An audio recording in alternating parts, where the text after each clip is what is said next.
ना ना ना ना ना ना ना ना ना साइलीको भट्टीमा तुम्बा तनाउ यार।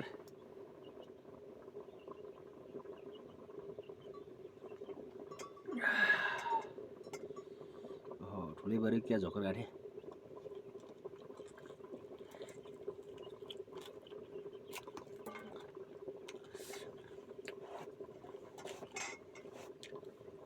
गोड दुई पिस सानो सानो हाल्नु पर्यो यार।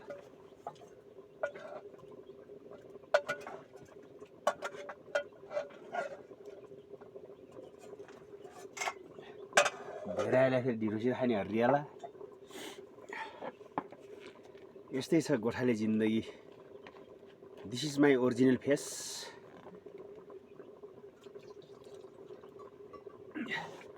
नेचुरल ब्युटी भन्नु पर्यो। भन्नुभन्दा पनि नेचुरल ह्यान्डसम। टिकटकमा हालेर कता कता हालेर दामी चाहिँ देखाउँछ सबैको अनुहार, तर ओरिजिनल क्यामेराबाट कस्तो देखिन्छ म कस्तो छु भन्ने कुरा यसले चाहिँ भेरिफाई गर्छ।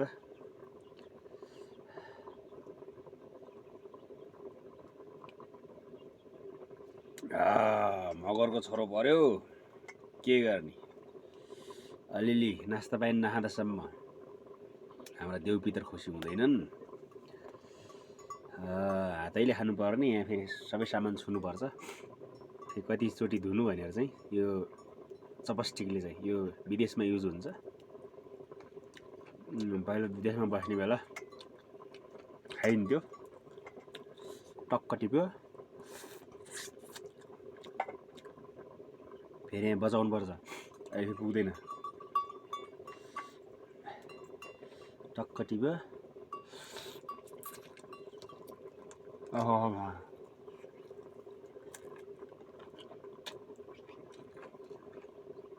बड्डा बाख्रा चाम्रो रहेछ अब।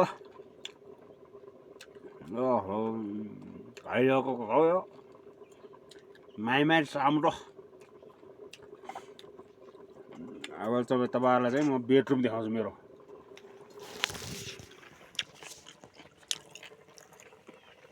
मेरो बेडरुम यही हो, टक्कै चटै छ।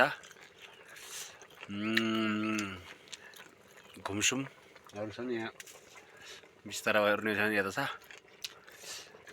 सामानको पोकापोकी, यता छ रासन पानी।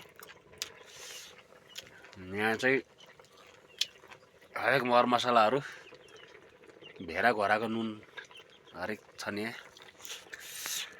त्यसपछि